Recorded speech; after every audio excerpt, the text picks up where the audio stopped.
이현진의 우문현답. 자, 오늘은 강원도 철원 여행에 관한 이야기를 하려고 합니다. 그런데 제목이 BTS는 왜 벤플리트 상을 받았는가 입니다. 도대체 이게 무슨 말이죠? 자, 얼마 전에 우리 BTS가 벤플리트 상 수상 소감을 발표하면서 70년 전에 한국과 미국의 한국전쟁에 관한 기억에 관한 이야기를 끄집어냈습니다. 그 바람에 많은 중국인들로부터 굉장히 공격을 받아 굉장히 곤란한 상황, 시끄러운 상황에 좀 처하게 되기도 했는데요. 바로 그 벤플리트 상, 그 벤플리트 상은 바로 6.25 전쟁에 참가했던 벤플리트 장군을 추모해서 만들어진 상입니다. 벤플리트 장군은 한국전쟁에 참여했던 미군 장군으로 한국전쟁의 미군 쪽 영웅 중에 한 명이죠. 벤플리트 탄약량이라는 말이 생길 정도로 어마어마하게 많은 탄약, 평상시 일반 전투보다 한 5배 이상을 그런 포격에 사용함으로 인해서 중공군의 남하를 저지하는 데 큰 공을 세웠던 사람이죠. 얼마나 많이 탄약을 쐈는지 그 포격으로 산이 녹아내릴 정도가 됐다 그래서 아이스크림 고지라는 말이 생겨날 정도였습니다. 그리고 그 전쟁의 와중에도 한국군의 정예화와 그리고 장교의 육성을 위해 1951년도에 진해에 4년제 육군 사관학교 건물을 신축하기도 했습니다. 그러니까 오늘날 현대 육군 사관학교의 새로운 출발이 바로 이 벤플리트 장군에 의해서 이루어졌다고 해도 과언이 아니죠. 안타까운 기억도 있습니다. 사실 중국의 마오쩌둥이 모택동이 자신의 아들을 한국전쟁의 통역관으로 참여시키는 바람에 아들을 잃습니다. 똑같이 벤플리트 장군도 자신의 아들을 공군 장교로 한국전에 참여시키고 그리고 그 아들이 포격 비행을 나갔다가 실종돼서 사망 처리가 됩니다. 자, 이런 한국에 대한 자식을 잃고 이런 아픈 기억이 있음에도 불구하고 한국을 굉장히 좋아했죠. 그래서 퇴역 후에도 미국에서 코리아 소사이어티라는 비영리 단체를 만들어서 한국과 미국의 우호 증진에 굉장히 많이 노력을 한 인물입니다. 그래서 그가 돌아가시고 나서 그의 이름을 기려서 바로 벤플리트 상이라는 걸 만든 거죠. 그리고 한국과 미국의 우호 증진에 기여했던 사람들을 추천해서 그 상을 수여합니다. 최근에 돌아가신 이건희 씨나 그리고 과거에 김대중 대통령도 그 상을 받았던 사람들 중에 한 명입니다. 그러니 적어도 김구 선생이 가지고 싶었던 것은 문화의 힘이라고 얘기할 정도로 역사인식이 있었던 BTS라면은 당연히 이 벤플리트 상을 받으면서 당연히 한국전쟁에 대한 기억을 떠올리고 미국과 한국의 문제를 언급할 수밖에 없는 거죠. 그러나 임진왜란을 항외원조, 외놈에 대항해서 조선을 도운 일, 그리고 한국전쟁을 항미원조, 미국에 대항해서 조선, 여기서의 조선은 북조선이겠죠. 조선을 도와준 일로 기억하고 있는 이 중국 입장에서는 조금 다르게 생각을 하거나 다른 감정이 들어올 수도 있었을 겁니다. 바로 그 벤플리트 장군이 명명한 말이 아이언 트라이앵글 존, 바로 철의 삼각지대입니다. 자, 철원과 김하와 평강을 잇는 이 철원평야의 삼각지대. 6.25가 발발하고 나서 그리고 휴전기간의 논의 동안에 최대의 격전지 중에 하나가 바로 이 철의 삼각지대를 둘러싼 전쟁이었죠. 고지전, 이런 용어들이 나오는. 그래서 우리가 알고 있는 백마고지라든지 화살고지 전투라든지 이런 아주 큰 싸움, 큰 전투의 현장이 바로 이 철원입니다. 그리고 그 철원의 철의 삼각지대라는 말은 바로 이 벤플리트 장군으로부터 나왔던 거죠. 자, 지금은 철원하면 비옥한 철원평야와 거기서 생산되는 아주 유명한 오데미 같은 것을 떠올리지만 여전히 철원이라는 이름에는 아픈 전쟁의 기억을 떨칠 수가 없습니다. 철이 많아서일까요? DMZ 라인 안에 있는 그 수많은 철조망들. 철원이란 이름. 왠지 그 이름에선 녹슨 철조망의 냄새가 납니다. 자, 이 녹냄새로부터, 전쟁의 아픈 기억으로부터, 이 철원이 가지고 있던 과거 역사의 흔적이야말로, 그리고 그것을 되돌아보는 일이야말로 우리가 오늘 가는 철원 여행의 아주 중요한 출발이 될 것이라고 생각합니다. 이 철의 삼각지대의 첫 번째 인물은 바로 궁예입니다. 관심법으로 우리의 마음을 꿰뚫어보던 궁예는 신라 말기 최고의 실력자죠.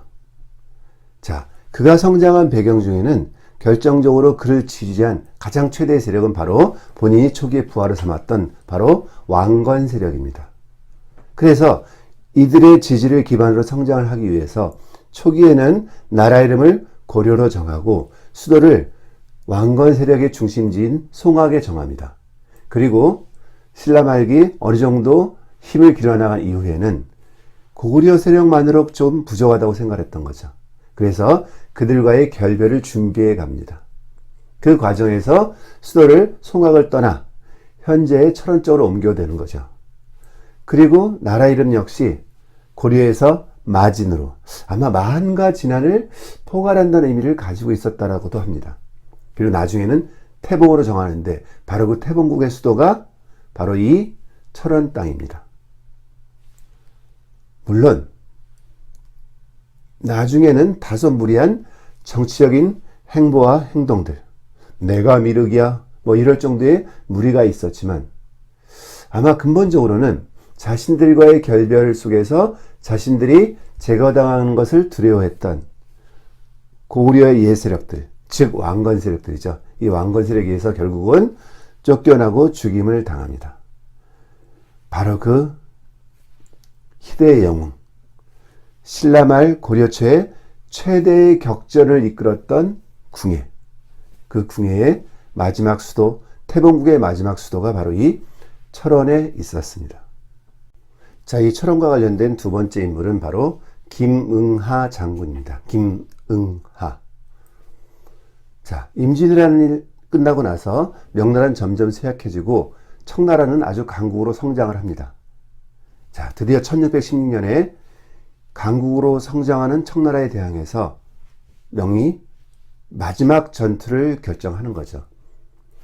그래서 그 전투에 우리 조선에게 원군, 즉 연합군 세력을 보내라고 요청을 합니다. 왜? 임진왜란이라고 하는 항외 원조, 외놈에 대항해서 조선을 도와준 기억을 우리에게 상기시키는 거죠. 또 조선 입장에서 뭡니까? 제조지은, 그때 망해가는 나라를 다시 만들게 된, 지키게 된 은혜를 입었잖아요.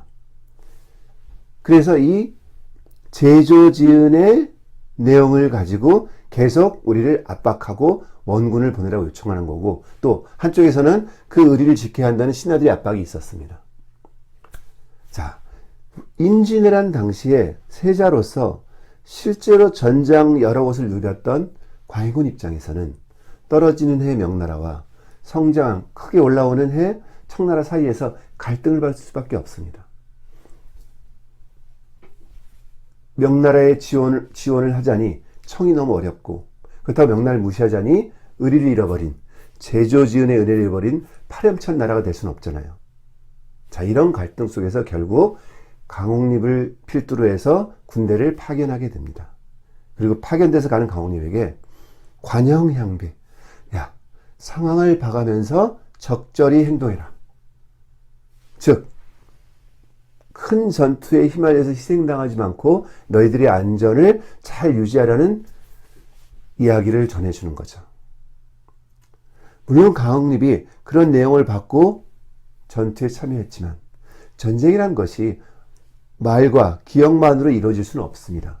그래서 결국은 사르우 전투라는 최대의 격전지에서 강홍립은 항복을 하게 되고 김응하 장군은 마지막까지 저항을 하며 크게 전투를 벌입니다. 그래서 자기 몸에 화살이 꽂힌 상태에서도 적에게 화살을 쏘니 두려워했던 청나라 군대가 뒤에서 창을 찔렀어요. 그 와중에도 활을 놓지 않아 또 갑니다. 마지막까지 이 버드나무에 기대서 활을 쏘았다고 해서 버들유자를 써서 의류장군이라는 칭호를 듣기도 했었죠. 자, 이 소식이 조선에 전해집니다. 내 말대로 잘 청과 합의하며 항복했던 인물인 강옥립이 있고, 그리고 명예의 제조진을 갖기 위해서 열심히 싸웠던 김응하, 이 두 사람이 다 광해군에게 있었던 거죠. 자, 명은 전투에서 지고 나서 조선을 굉장히 의심합니다. 니네 혹시 청과 밀약이 있었던 거 아니야? 이때 내세울 수 있는 인물이 바로 김응하죠. 무슨 얘기야? 우리에게 이렇게 처절하게 싸우다 자기 목숨을 버린 김응하 장군이 있었어. 자, 청에겐 뭡니까? 강옥립을 통해서 실질적인 외교 관계를 유지해 가고, 그리고 강옥립은 누르와치와 함께 전장을 누비면서 여러 가지 정보, 청에 관한 정보를 밀서를 통해서 광해군이 전달해 주는 거죠. 그러나 명의 압박에는 어떻게 대항을 합니까? 자, 이 김응하를 충무공, 자, 이순신만 충무공이 아니죠. 충무공으로 해주고, 또 뭡니까? 김응하를 기리는, 업적을 기리는 충렬록을 만들고, 그리고 그를 추모하는 사당을 명나라 사신이 왔다 갔다 하는 의주들의 곳곳에 세워놓는 거죠. 봐라, 우리에겐 김응하가 있다. 이렇게 할 수 있게 된 배경, 나라를 위해 초기같이 자기 목숨을 던진 김응하 장군. 명과 청 사이에 이 최대의 격전의 와중에서 역시 존재했던 인물, 철원 사람 김응하 장군입니다. 자, 이 철원과 관련된 세 번째는 바로 김화대첩입니다. 김화대첩 하면은 좀 생소하게 들리시는 분들도 있을 텐데요. 사실 명과 청 사이에서, 이 강대국 사이에서 작은 나라가 양다리 등거리 외교를 핀다는 것은 굉장히 어려운 일입니다.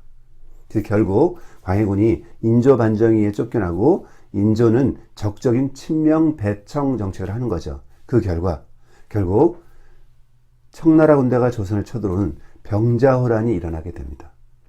우리가 병자호란 하면은 항상 삼전도에서 인조가 머리를 팍 박고 있었던 이 삼전도의 굴욕만을 대부분 떠올리지만, 실제로 병자호란 당시에 두 개의 큰 전투의 승리가 있었습니다. 그 큰 두 개의 대첩, 그 중에 하나가 바로 이 철원 지역에서 일어났던 김화대첩이고, 또 하나가 용인 광교산 전투입니다. 그래서 남한산성에 갇힌 인조를 구출하고 인조를 지원하기 위해서 평안도 지역의 부대가 평강을 통해서, 이 철원 지역을 통해 가지고 김화 지역을 통해서 바로 남한산성으로 진출해 이동해 가려고 했었습니다. 그러다가 지금의 김화 지역, 그래서 성제산성 부근 쪽에서 청나라 군대에 맞닥뜨리는 거죠. 물론 홍명과 유림이라는 두 장군이 이끌었지만, 둘의 의견 차이로 인해서 홍명구 쪽은 패배를 하고 살아남은 유림 쪽에서 청에 큰 승리를 거두는 거죠. 청군에. 그리고 당시 홍타이제의 매부였던 청군의 대장도 죽이고, 자, 이 큰 승리의 여세를 몰아서 이들이 남한산성으로 인조를 지원하기 위해서 가는 도중에 가평 근처에서 이미 인조가 항복했어요 하고 하는 얘기를 듣게 되는 거죠. 그래서 결국은 다시 발길을 돌려서 다시 평안도 쪽으로 돌아갑니다. 자, 그 김화대첩, 우리에게 그 이름만 들어도 무시무시한 기억으로 남아있던 병자호란 당시 치욕으로 생각했던 인조의 삼전대 굴욕, 이거 외에도 병자호란 당시에 너무나도 열심히 싸워서 청군을 상대로 큰 승리를 거뒀다는 그 기억, 그 승리의 기록을 남겨준 김화대첩, 그 김화대첩의 현장이 바로 이 철원입니다. 내가 미륵이야, 이렇게 얘기하던 관심법의 궁예, 1616년 김응하 장군의 죽음, 병자호란 때 김화대첩의 승리, 한국전쟁 당시의 최대의 격전지. 어찌 보면 철원은 우리 역사의 격변격전의 현장 중에서 가장 대표적인 곳이 되기도 합니다. 그러나 지금까지 얘기했던 이 전쟁의 기억, 이 아픈 역사의 기억으로부터 이제 그 기억을 지우고 그 기억을 뛰어넘어 철원은 새로이 도약을 해야 할 것 같습니다. 자연이 만들어 놓은 한탄강의 대협곡. 아픈 사연이 많아서 있을까요? 이름마저도 한탄강인 한탄강의 대협곡을 따라 굉장히 많은 유적과 관광지가 철원에 있습니다. 철불로 유명한 도피안사, 한국의 나이아가라라고 하는 직탕폭포, 그리고 승이교 밑을 따라 흘러 임꺽정이 뛰어놀았다는 고석정까지, 그리고 인간이 만들어 놓은 전쟁의 표현은 때론 철새들에게는 새로운 안식처가 되기도 합니다. 그래서 그러한 두루미, 철새들의 도래지. 대협곡을 따라 한탄강이 흐르듯 강물은 흐르고 사람의 역사도 흘러갑니다. 이런 아픈 기억으로 인해 한탄강은 더욱 서럽게 흘러가는 것 같습니다. 38도선 이북의 북한 지역이었다가 전쟁이 끝나고 남한 지역이 된 철원. 남북이 대치하는 대치의 공간에서 함께 공존해야 될 중립의 공간으로, 함께 가야 할 통일의 기초가 될 땅으로 철원은 새롭게 시작해야 될 것 같고, 자, 우리의 철원 여행은 바로 이 철원의 아픈 역사에 대한 기억으로부터 시작돼야 될 것 같습니다. 이렇게 떠나는 철원 여행에서 언제나 전 그 시작을 삼부연 폭포에서 합니다. 왜냐하면 철원을 거쳐 기마를 거쳐 올라가는 길이 바로 옛사람들이 금강산을 가기 위해 가장 많이 이용했던 길이고, 그리고 전쟁 전만 해도 철로가 월정리를 거쳐 원산까지 이어지는 경원선이 존재했던 길이기도 합니다. 그래서 철원 여행을 할 때는 늘 이 길을 거쳐갔던, 금강산을 찾아가던 옛사람들을 떠올리게 되고, 그 기억의 중심에 겸재정선이 있습니다. 자신의 스승인 사면 김창업 선생을 모시고 금강산 여행을 떠나던 그 일행, 그 겸재정선은 바로 이 삼부연 폭포를 지나면서 이런 그림을 남깁니다. 해학전신첩의 삼부연 폭포. 오늘날의 삼부연 폭포와 250년 전에 겸재가 남긴 그 삼부연 폭포가 어떤 느낌인지를 비교하면서, 그리고 시원하게 떨어지는, 새굽이 떨어지는 바람에 삼부연 폭포라 이름이 되어진 그 폭포 소리를 들으면서, 자, 후련하게 철원으로 고고고!